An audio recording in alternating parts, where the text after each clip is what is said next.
Nothing says happy birthday or congratulations like a beautifully frosted cake. With just a few steps, you can frost a cake with confidence and enjoy the oohs and ahs from your guests.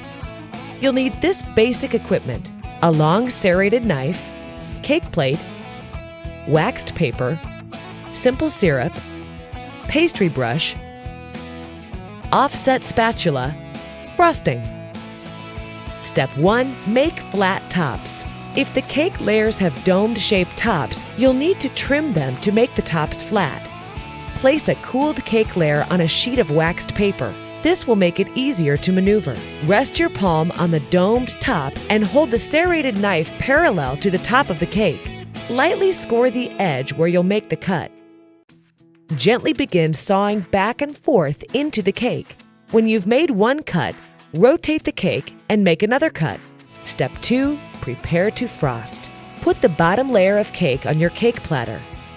Tuck in strips of waxed paper beneath the edges of the cake to keep the platter clean while you're frosting. Lightly brush loose crumbs off the cake. Step 3. Prepare and brush on simple syrup. Simple syrup is a baker's secret that adds flavor and moisture to your cake.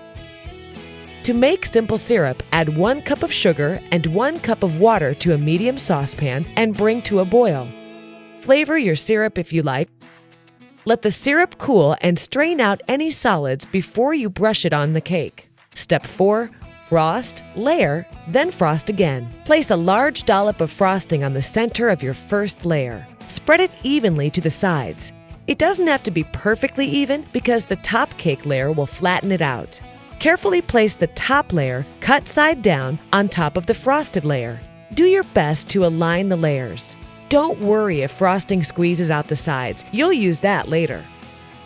Brush off any loose crumbs from the top and apply more simple syrup. Step 5. Make the crumb coat and chill out. Spread a thin undercoat of frosting to keep the cake crumbs under control. Bakers call this a crumb coat. Put a small dollop of frosting on top of the cake and smooth it out. Remember, this is a thin undercoat, so don't worry if you can see the cake through the frosting. Next, spread a thin layer of frosting around the sides of the cake. Now you can smooth any frosting that squeezed out from between the layers earlier. Chill the cake in the fridge until the frosting is firm to the touch. If you're in a hurry, pop it in the freezer. Step 6. Add the final coat of frosting. When the first layer of frosting feels firm, it's ready for the final coat. Put a big dollop of frosting on top of the cake and spread first over the top, then down the sides, rotating as you work.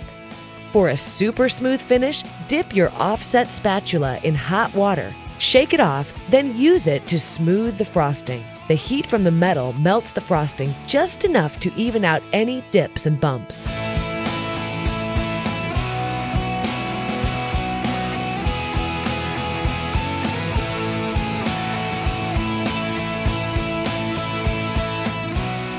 Put the finishing touches on your cake with edible flowers, fruit, chocolate shavings, or sprinkles. When you've finished, carefully pull away the strips of waxed paper and wipe off any spills with a damp paper towel. Now get the candles ready and let the celebration begin.